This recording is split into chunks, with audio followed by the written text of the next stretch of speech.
Masjid Bapak Ibu ini sudah luar biasa ini. Sesuai dengan zamannya hari ini. Kalau dulu, kalau batal wudu, kemana berwudu? 50 meter dulu berjalan ke tepian pantai, ke tepian sungai, baru bisa berwudu. Saya dapat cerita juga dari abang saya, Bapak Ibu. Orang tua saya masanya itu ke masjid masih sempat pakai obor, penerangannya itu pakai suluh. Begitulah di kampung. Tapi masjid tetap ramai. Maka Bapak Ibu, ini yang harus kita contoh, kita kembalikan. Bukan kita kembalikan zamannya, tidak, tapi semangat juangnya. Ini yang harus kita Bapak Ibu contoh. Sabbih isma rabbikal a'la alladzi khalaqa fasawwa. Assalamualaikum warahmatullahi wabarakatuh. Alhamdulillahi rabbil alamin, wabihi nasta'inu ala umurid dunya waddin. Wassalatu wassalamu ala asrafil anbiya'i wal mursalin, Sayyidina wa maulana Muhammadin wa ala alihi wa sahbihi ajma'in. Ashhadu an la ilaha illallah wahdahu la syarikalah, wa ashhadu anna Muhammadan abduhu wa rasuluh sallallahu alaihi wasallam, la nabiyya ba'dah, amma ba'du. Bersyukur kita kehadirat Allah Subhanahu wa taala. Maghrib ini kita masih diberikan Allah Subhanahu wa taala kesehatan dan kesempatan. Kita semua masih bisa untuk hadir di masjid melaksanakan ibadah salat maghrib berjamaah. Kita syukuri nikmat yang Allah berikan dengan ucapan alhamdulillahi rabbil alamin. Salawat beriring salam kepada baginda Rasulullah Nabi besar Muhammad sallallahu alaihi wasallam. Allahumma sholli ala Muhammad wa ala ali Muhammad. Yang kita muliakan Bapak Ibu pengurus masjid Hasanuddin Sabbihisma Padang Pariaman. Kemudian yang saya hormati Bapak Ibu jamaah salat maghrib, jamaah wirid, kita semua hadirin dan hadirat insyaallah dimuliakan oleh Allah Subhanahu wa taala. Bapak Ibu, pada jumpa kali ini kita lihat dalil-dalil yang ada di dalam Al-Qur'anul Karim, penjelasan Allah Subhanahu wa taala,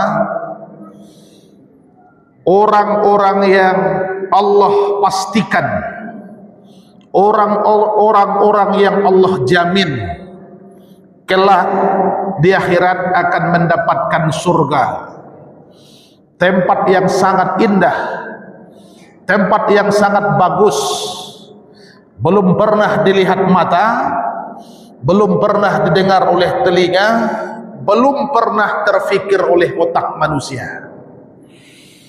Maka Bapak Ibu, kita yang hari ini di dunia, kehidupan kita hanya sebentar, tidak ada yang lama. Kenapa demikian? Mencari usia orang 100 tahun hari ini sulit. Sebab tiap umat itu patokannya kepada Nabi dan Rasul masing-masing. Kalau orang-orang dulu, umat kaum terdahulu, itu usianya Bapak Ibu panjang, ratusan tahun itu. Ada yang 600, ada yang 800. Kenapa? Karena nabinya, rasulnya juga usianya panjang. Umatnya Nabi Adam, umatnya Nabi Nuh, umatnya Nabi Musa. Tapi kita Bapak Ibu, kita lihat usia Rasulullah, Khatamul Anbiya wal Mursalin, Nabi yang terakhir, tidak ada lagi nabi setelah beliau, Muhammad sallallahu alaihi wasallam, tutup usia hanya 63 tahun. Maka apa yang disampaikan oleh Rasulullah untuk kita umatnya 14 abad yang lalu, usia umatku itu berkisar antara 60 sampai 70 tahun. Usia umatku itu berkisar antara 60 sampai 70 tahun. Ini patokannya. Tapi kalau ada yang melebihi itu sedikit. Itu bonus. Mari kita gunakan Bapak Ibu. Kenapa kita belum mati, belum meninggal dunia? Karena amal kita masih kurang. Itu jawabannya itu. Amal kita masih sedikit. Kenapa orang-orang yang justru usianya lebih muda daripada kita lebih tua dari mereka, tapi mereka lebih dulu meninggal? Mereka tidak ada lagi. Mungkin tahun kemarin, mungkin 2 tahun yang lalu, 10 tahun yang silam, Pak Ibu, supaya dosa mereka tak bertambah. Jadi inilah orang yang beriman. Tidak ada ruginya kalau panjang umurnya, banyak pahalanya, banyak kebaikannya.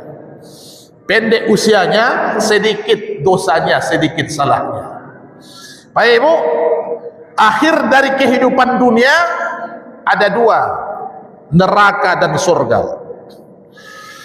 La yastawi ashabun nar wa ashabul jannah. Ashabul jannati humul faizun. Tidak pernah sama, kata Allah Subhanahu wa taala. La yastawi ashabun nar, tidak pernah sama antara penduduk neraka dengan penduduk surga. Penduduk surga itu adalah orang-orang yang mendapatkan kemenangan, mendapatkan keberuntungan. Pak Ibu, kita lihat pada jumpa ini sambil menunggu waktu sholat Isya masuk. Siapa yang nanti Allah jamin tempatnya itu akan Allah pastikan masuk ke dalam surga melalui dalil-dalil Al-Quran. Kategori pertama, ini yang akan kita contoh apa amalannya. Kita lihat dalam Al-Quran surat At-Taubah ayat 100. Ini yang pertama, surat At-Taubah ayat 100. Apa kata Allah? A'udzubillahi minasyaitonir rajim. Bismillahirrahmanirrahim. Was-sabiqunal awwalun minal muhajirina wal ansor wallazina taba'uhum bihsanin radhiyallahu anhum wa radu anhu wa a'adda lahum jannatin tajri tahtahal anhar khalidina fiha abada zalikal fawzul azim. Satu ayat ya. Artinya wasabiqunal awwalun, mereka yang pertama masuk Islam, mereka yang lebih dulu masuk Islam. Itu arti ayat. Kalau orangnya itu lebih dulu masuk Islam, berarti dia lebih dulu beriman, lebih cepat dia untuk berbuat amal soleh, karena dia sudah beriman. Dia percaya kepada Allah, dia percaya kepada Rasulullah, percaya kepada kitab suci Allah, masuk Islam dia, kemudian dia melaksanakan kebaikan. Siapa mereka? Minal muhajirina wal ansor. Mereka itu adalah golongan dari kaum muhajirin dan golongan dari kaum ansor. Orang-orang yang dapat hidayah, orang-orang yang justru bersahadat setelah menerima dakwah Rasulullah sallallahu alaihi wasallam. Berarti ini orang-orang dahulu, ketika Rasulullah menyampaikan kebenaran, membawa risalah, berdakwah, mereka terima. Kan tidak semua orang Bapak Ibu yang menerima dakwah Nabi. Ada yang menentang, ada yang bahkan membuat perlawanan kepada Nabi, memusuhi Nabi. Bapak Ibu, itulah Abu Lahab, Abu Jahal, Abu yang lain, kecuali Abu Wasok. Ini padahal mereka hidup di bersama Nabi juga, di masa itu juga, tapi mereka tidak menerima. Ini dia. Tapi Bapak Ibu jangan berkecil hati. Ternyata kita yang ditakdirkan Allah hidup sekarang, hari ini kita hidup, kita tidak sempat ketemu dengan Rasulullah, kita tidak pernah salaman dengan Nabi Muhammad SAW, tidak pernah sama solat di masjid, tidak pernah satu majelis. Tetapi apa kata Allah dalam ayat? Wallazina taba'uhum bihsanin. Begitu juga orang-orang yang mencontoh kebaikan orang terdahulu. Ini dia. Jadi kita yang sholat hari ini, kita yang puasa sunat Bapak Ibu hari ini, kita yang membaca Quran hari ini, kita yang bersedekah hari ini, kita Bapak Ibu yang melakukan amal soleh, melaksanakan kebaikan-kebaikan, semuanya itu mendapat catatan. Malaikat tidak pernah salah catat. Semua itu akan mendapatkan ganjaran pahala. Masya Allah, tabarakallah. Inilah Bapak Ibu, ternyata orang yang membuat kebaikan, orang yang melakukan amal soleh karena dia telah beriman, maka dia Bapak Ibu melakukan kebaikan-kebaikan, mau beramal ibadah, mau beramal soleh, itu semuanya dicatat, semuanya dilaporkan.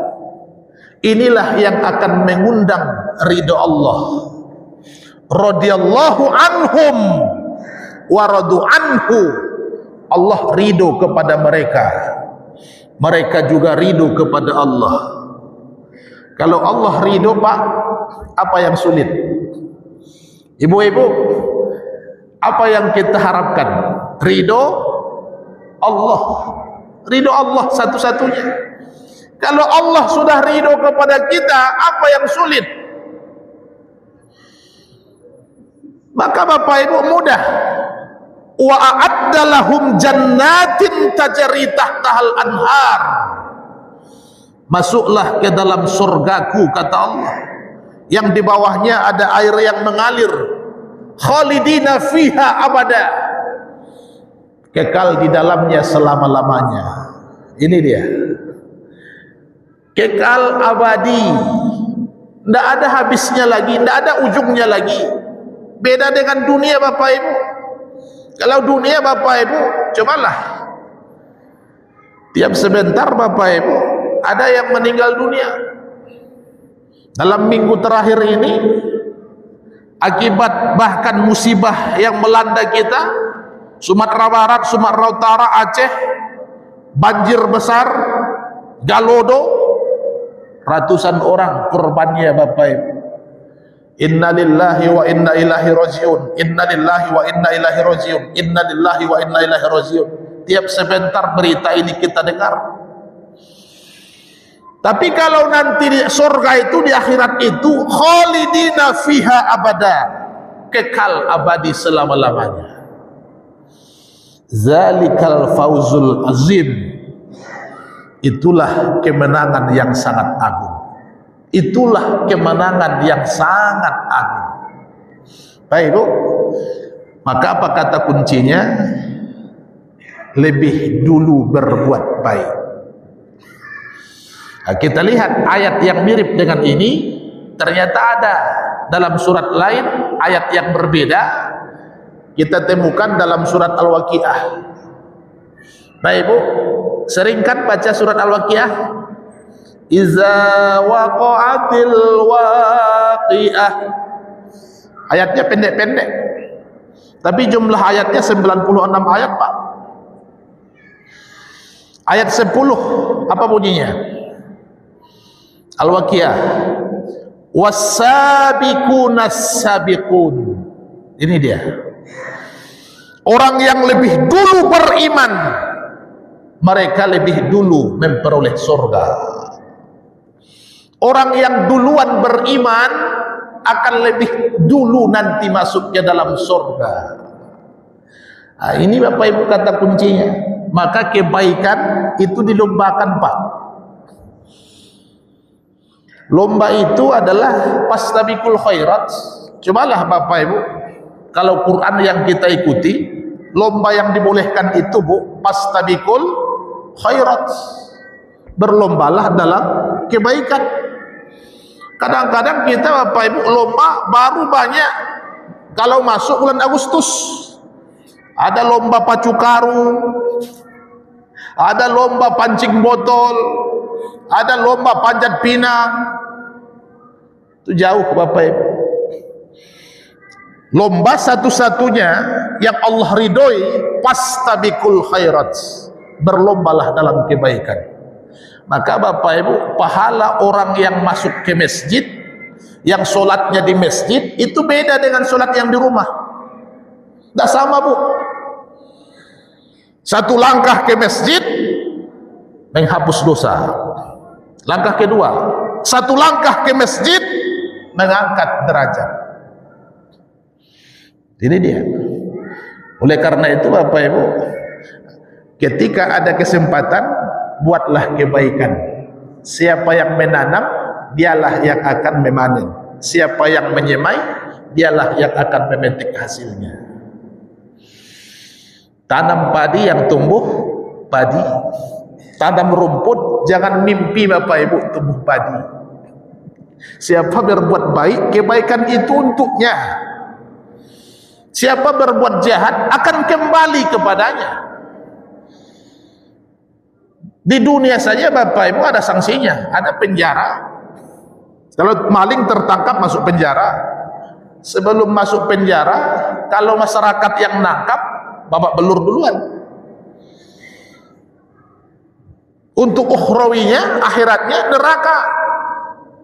Ini Bapak Ibu, maka ayat ini sangat mirip sekali. Bedanya cuma sedikit. At-Taubah 100 tadi pangkalnya begini. Was-sabiqunal awwalun. Orang yang lebih dulu masuk Islam. Al-Waqiah ayat 10, was-sabiqunas sabiqun, orang yang lebih dulu beriman. Kalau dia Islam, dia beriman, baik Bu, maka dia lebih dulu akan berbuat baik. Kita lihat sejarah Islam itu, kisah-kisah tarik agama Islam itu luar biasa. Istiqomahnya orang-orang dulu itu dengan keimanannya. Ada namanya Bilal bin Rabah. Bilal bin Rabah itu kan tukang azan. Istilah kita hari ini muazzin. Ini mereka itu dulu Bapak Ibu penuh dengan ancaman. Diancam, disakiti, disiksa, supaya mau mereka murtad, mau mereka keluar dari Islam. Tapi itu tidak terjadi. Dihasap habis-habisan, diseret di padang pasir itu, tidak dikasih air, dihimpit perutnya dengan batu besar. Apakah dia keluar dari Islam? Tidak. Apakah dia murtad? Tidak. Tapi ucapannya sampai-sampai ahad, ahad, ahad. Allah itu satu. Baik, begitulah keimanan orang-orang terdahulu. Inilah yang harus kita contoh. Hari ini kadang-kadang Pak Ibu, gara-gara BLT saja kadang-kadang mau murtad. Nauzubillah. rapuh sekali keimanan itu. Gara-gara ada iming-iming, ada janji bonus yang akan diperoleh, mau keluar dari Islam. Tipis sekali iman hari ini. Baik, ini yang harus kita kembalikan. Bagaimana keimanan orang-orang dulu itu dalam praktek beribadah itu luar biasa. Dalam untuk kepentingan agama Allah itu mereka mau habis-habisan. Inilah yang harus kita contoh. Maka Pak Ibu, kalau para sahabat Rasulullah itu yang hidup dengan Nabi Muhammad SAW, mereka masih mau bahkan habis-habisan hartanya untuk mengeluarkan itu untuk agama Allah. Begitu orang-orang dahulu. Ada namanya salah seorang sahabat Rasulullah, solatnya selalu di masjid berjamaah, tidak pernah alfa, tidak pernah absen. Namanya Sa'ban. Sa'ban ini rumahnya jauh. Kapan dia tidak ke masjid? Karena meninggal dunia. Begitulah Bapak Ibu keimanan orang-orang terdahulu. Itu para sahabat itu. Nah, sekarang Bapak Ibu, ini yang kita contoh. Saya bercerita janganlah terlalu jauh 14 abad yang lalu. Orang-orang tua kita sajalah. Zamannya tidak sama dengan hari ini Bapak Ibu. Orang tua kita dulu 30 tahun yang silam. Ini untuk saya. Kalau untuk Bapak Ibu tentu lebih, tahunnya akan lebih bertambah. Saya yang bisa saya ingat baru 30 tahun yang silam. Bagaimana di kampung-kampung itu dulu, itu penerangan itu masih lampu tokok. Belum seperti ini. Masjid Bapak Ibu ini sudah luar biasa ini. Sesuai dengan zamannya hari ini. Kalau dulu, kalau batal wudhu, kemana berwudhu? 50 meter dulu berjalan ke tepian pantai, ke tepian sungai, baru bisa berwudhu. Saya dapat cerita juga dari abang saya Bapak Ibu. Orang tua saya masih masanya itu ke masjid masih sempat pakai obor, penerangannya itu pakai suluh. Begitulah di kampung. Tapi masjid tetap ramai. Maka Bapak Ibu, ini yang harus kita contoh, kita kembalikan. Bukan kita kembalikan zamannya, tidak, tapi semangat juangnya. Ini yang harus kita Bapak Ibu contoh. Dulu 30 tahun yang lalu Bu, kalau di bulan Ramadan itu kan terasa sama kita bagaimana? Bulan Ramadan dulu tak seperti hari ini. Hari ini asal sore menjelang maghrib, itu jualan itu sudah di pinggir jalan semua itu. Tak perlu masak, tak perlu buat sendiri untuk perbukaan, tinggal beli saja. Semuanya instan. Baik, coba 30 tahun yang lalu. Jam berapa ibu-ibu harus bangun, meninggalkan kamar, meninggalkan tempat tidur, berada di dapur memasak? Jam berapa? Jam 2 malam, jam 2 dini hari. Kenapa jam 2? Karena persiapannya itu untuk memasak dulu, baru bisa untuk sahur. Sebab kecanggihannya tidak seperti hari ini. Kalau listriknya belum ada di rumah, kulkas tidak ada, magicom tidak ada, dispenser tidak ada. Dulu mengambil air saya di sumur itu pakai timba. Tidak ada mesinnya saniunya itu, karena listriknya belum masuk. Ibu-ibu, saya masih teringat betul. Ibu saya, umak saya itu kalau di bulan Ramadan itu sudah berada di dapur jam 2 malam dini hari. Apa yang dia buat? Memasak. Belum kompor, kayu bakar, kayu api. Terbayangkan oleh kita, di rumah itu tungku cuma 2, yang dimasak 3. Bagaimana gulai bisa masak? Bagaimana nasi nanti bisa masak? Beras itu ditanak sampai jadi nasi. Bagaimana air juga bisa panas, hangat? Tungku cuma 2, yang dimasak 3. Maka jam 2 harus meninggalkan kamar. Bunyi di rumah saya begini. Itu apa itu, Bu? Manggiling melado jam 2. Tetangga sebelah rumah, ternyata ibu yang sebelah rumah juga bangun masak juga. Bunyinya beda. Bunyinya kruk kruk kruk kruk kruk. Memarut kelapa, mangku kuah kerambia, manual, belum ada mesin. Apalagi tetangga sebelah, bedanya di situ sedang meniup kayu bakar itu supaya nyala apinya. Malam-malam itu. Ibu-ibu sekarang sudah santai. Tidak perlu masak untuk dini hari, persiapan sahur. Sambal gulai nasi yang ada sorenya itu bisa masuk kulkas. Ketika akan makan sahur, dikeluarkan, dipanaskan, langsung bisa dihidangkan dan dimakan. Bapak ibu, ibu-ibu yang tak ada bapak ibu-ibu untuk memasak di rumah, tidak usah memasak. Pastikan HP ada paket. Apa itu? GoFood. Antar alamat. Jam berapa saja? 24 jam. Tidak ada alasan hari ini untuk kita justru terlambat dalam ibadah. Tidak ada alasan lagi, Bu. Kita sudah menikmati canggih teknologi ini. Kemewahan sudah kita nikmati.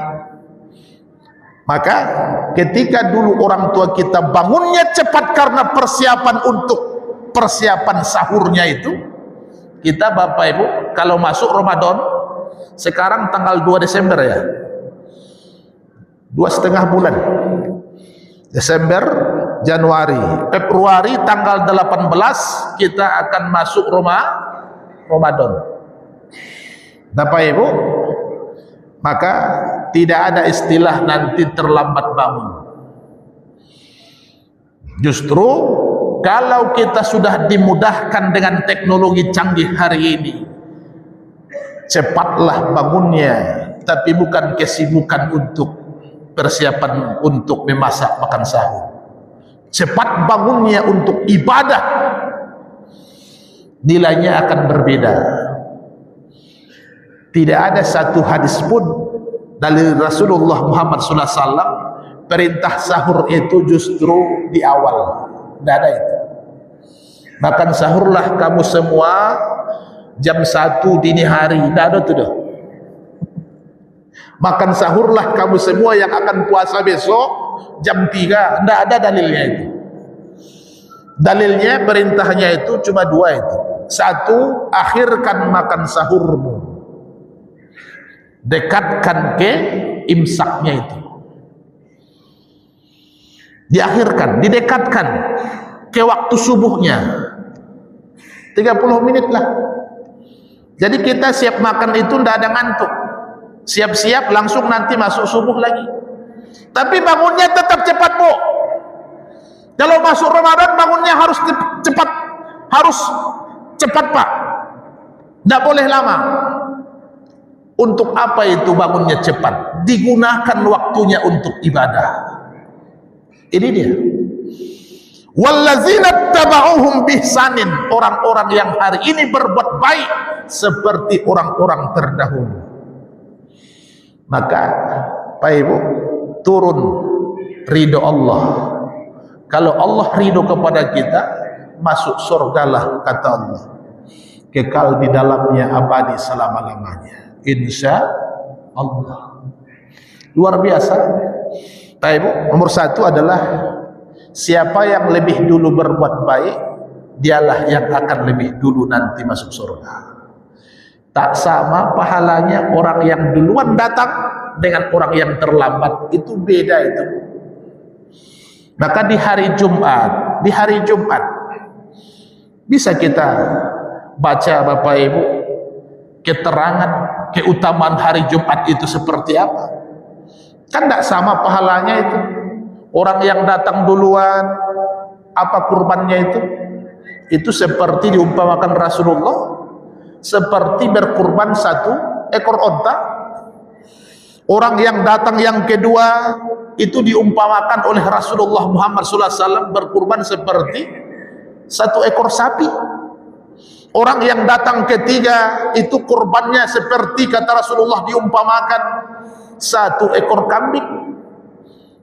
Beda kan? Onta, sapi atau lembu, kambing.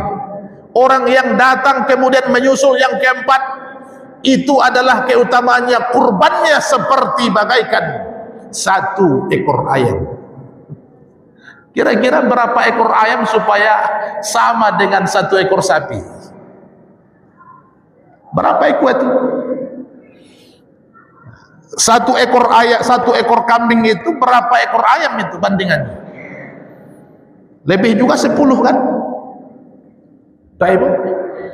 Setelah itu orang yang datang menyusul kemudian sama berkurban seperti 1 butir telur ayam. Bapak-bapak pilih mana? Duluan datang atau belakangan? Duluan datang, duluan sampai, duluan tiba, atau paling akhir? Nah, yang menjawab ibu-ibu pula. Yang Jumatan bapak-bapak. Itu tabalik tuh. Ingat bapak-bapak, kalau sudah khatib naik mimbar, Assalamualaikum warahmatullahi wabarakatuh, duduk khatibnya, azan dikumandangkan, waktu Jumat masuk. Dari bulan yang lalu sampai hari ini waktu sholat sangat amat cepat. Sekarang sudah mulai agak lama sedikit, jam 12 lewat 12 menit. Minggu-minggu sebelumnya Jumatnya jam berapa? Jam 12 lewat 5, jam 12 lewat 4. Pernah saya Bapak Ibu di Kota Padang itu 12 lewat 3. Datang saya ke masjid sebagai khatib, mengemban amanah khatib. Tahu-tahu Pak Ibu sudah jam 12, belum berapa orang yang ada dalam masjid. 3 menit lagi waktu Jumat masuk, azan akan berkumandang. Kalau sudah khatib naik mimbar, azan siap dikumandangkan, maka khatib menyampaikan khutbah. Para malaikat pun ikut mendengarkan, menyimak khutbah yang disampaikan khatib. Datang juga orang untuk sholat Jumat, jangan-jangan telur puyuh pun tidak dapat. Ibu, tugas malaikat maka berada di tiap pintu masjid, mencatat nama kita, siapa yang lebih dulu, siapa yang paling cepat, siapa yang duluan. Karena ini pahalanya lebih besar. Kenapa lebih besar? Kalau dia sudah sampai di masjid jam 11.30, kalau waktunya 12 lewat 5, 35 menit ke depan, itu dia bisa gunakan untuk berbuat baik, baca Qur'annya, sholat sunat tahiyatul masajidnya, sholat sunat wuduknya, baca Qur'annya. Al-Waqiah tadi 96 ayat, berapa menit kita hatamkan? Iza waqa'atil waqiah. Baik, itu bisa hatam 6 menit. Kenapa bisa 6 menit? Yasin itu lebih panjang-panjang ayatnya. Yasin itu 83 ayat, lebih singkat daripada surat Al-Waqiah, tapi ayatnya itu panjang-panjang. itu hanya 8 menit. Yasin itu, Yasin wal Qur'anil Hakim innaka laminal mursalin ala siratim mustaqim. 8 menit khatam waktunya. Maka pindah lagi surat Ar-Rahman, pindah lagi surat Al-Waqiah, Al-Muluk, ayat-ayat pilihan dalam Al-Quran. Inilah yang memundang keberkahan itu, Pak Ibu. Satu, siapa yang lebih dulu berbuat baik, itulah yang akan lebih dulu masuk surga. Yang kedua, siapa yang akan masuk surga itu? Pak Ibu, ini jatah ibu-ibu yang hadir. Sangat ramai hari ini, Maghrib kali ini, jamaah sholat Maghribnya di Masjid Hasanuddin Sabbih Ismaili. Semua ibu-ibu besok masuk surga. Aminkanlah Bu. Ibu-ibu yang sebelah sini aja yang mau masuk surga nampaknya. Mau masuk surga Bu? Mau? Bilo? Kalau kini mati dulu. Nah, siapa yang masuk surga itu? Ibu-ibu. Karena pemimpinnya juga ibu-ibu, bukan bapak-bapak, bukan laki-laki, tapi adalah jatahnya untuk kaum perempuan. Siapa dia? Ternyata itulah ibunda Aisyah, istri Fir'aun laknatullah. Ini perempuan punya suami. Ini seorang ibu, tapi pasangannya adalah orang yang kejam, orang yang zalim. Kira-kira apa amalannya? Dalilnya ibu lihat dalam Al-Quran, surat At-Tahrim ayat 11. Ini doa ibunda Aisyah kepada Allah ketika suaminya sedang marah kepadanya, suaminya sedang berang kepadanya, sedang marabo lakinya, dia tidak pernah membalas, tapi dia hanya menahan diri, dia curhat kepada Allah Subhanahu wa ta'ala. Dia jaga aib suaminya, dia kunci rapat, tidak dia bocorkan kejelekan-kejelekan suaminya kepada tetangga dan kepada orang kampungnya, termasuk kepada ayah ibunya. Jadi apa amalannya itu? Sabar menghadapi sikap suami yang tak sejalan dengan beliau. Ini orang elok, tapi takdir Allah ternyata lagi tidak elok. Laki ko engkar, laki ko tidak beriman, Allah saja ditantang oleh lakinya, Fir'aun. Fir'aun itu kita tahu adalah raja yang sangat zalim.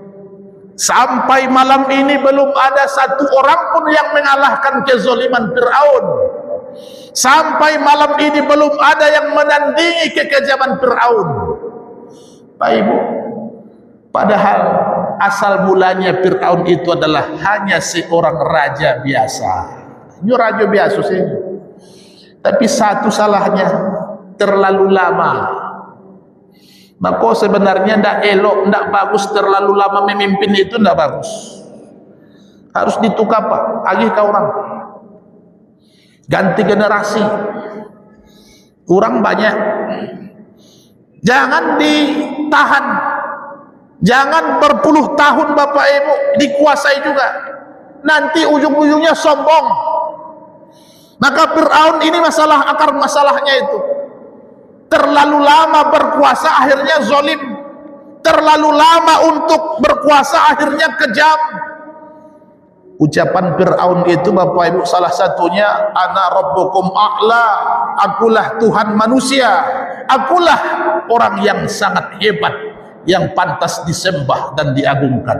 Ana rabbukum a'la, itulah ucapan Fir'aun. Ternyata Allah tidak suka. Itu kesombongan, keangkuhan itu bukan pakaian manusia.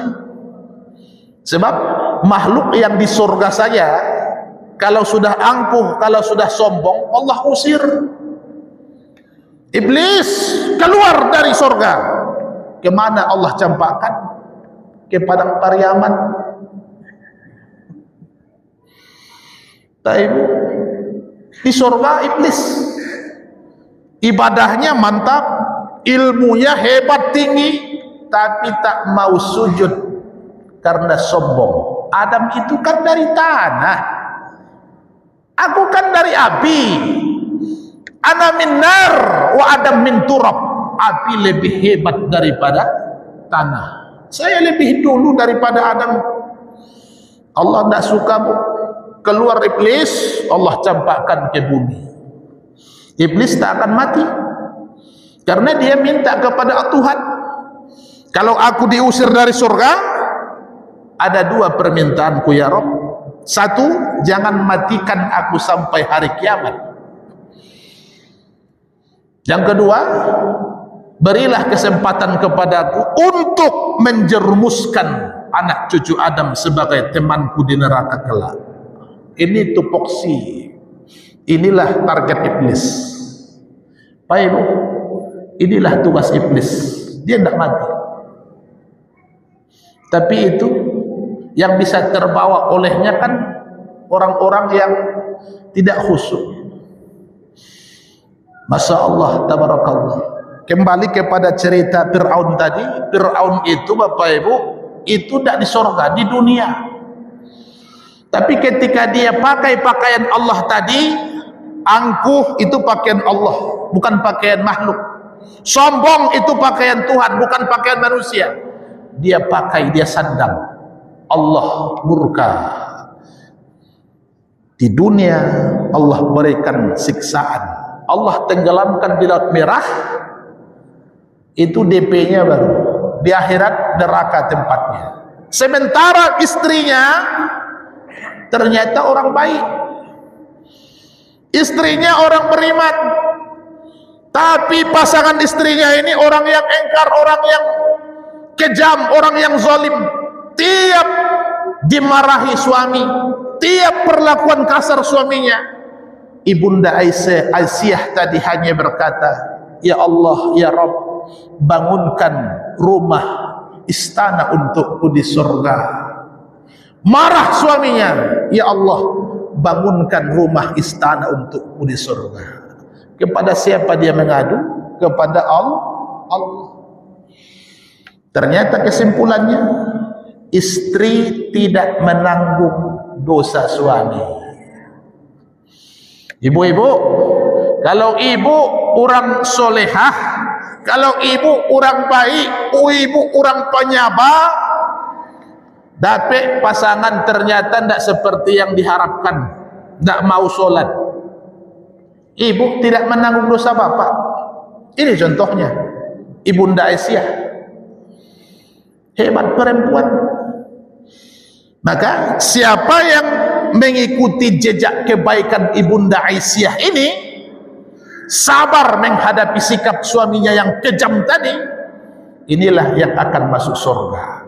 Mohon maaf saya tanya ibu kembali, ibu sanggup tidak sabar menyikapi suami yang kejam? Sudah mulai berubah pikiran.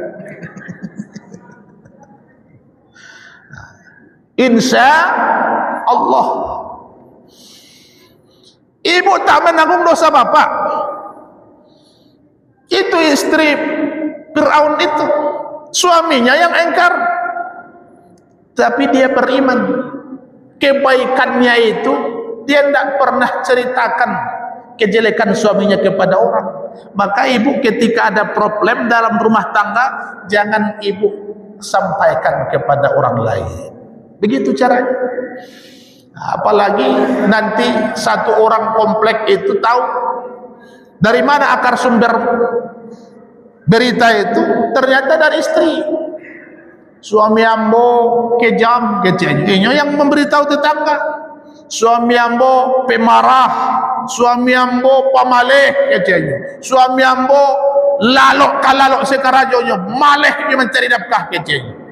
Baik, mengadulah kepada Tuhan yang maha membolak-bolakkan hati. Ini dia, sabar. Hari ini di tempat lain, ibu-ibu kadang-kadang sikapnya justru ketika ada masalah dalam rumah tangga, handphonenya diambil, dia foto suaminya, klik. Kebetulan ibu tuh punya Facebook, ada Instagram, dia masukkanlah ke medsos, teganya. Ibu kawan di Facebook 5.000 orang itu akan tahu tentang pribadi ibu, tentang rumah tangga ibu. Maka mengadulah kepada Allah Subhanahu wa taala. Pak Ibu, ini jatah ibu-ibu. Waktu sudah habis. Satu adalah berbuat baik. Pak Ibu, marilah kita berlomba dalam kebaikan. Siapa yang berbuat baik itu, radhiyallahu anhum wa radu anhu, Allah ridho kepada mereka, mereka juga ridho kepada Allah. Wa a'adda lahum jannatin tajri tahtahal anhar, bagi mereka surga, mereka akan kekal di dalamnya selama-lamanya. Zalikal fawzul al-azim, itulah kemenangan yang sangat agung. Kemudian untuk ibu-ibu, sabarlah ketika berhadapan dengan suami yang sikapnya tidak seperti yang kita inginkan. Insya Allah ibu akan masuk surga. Mudah-mudahan bermanfaat. Terima kasih. Banyak maaf. Wabillahi taufiq wal hidayah. Assalamualaikum warahmatullahi wabarakatuh.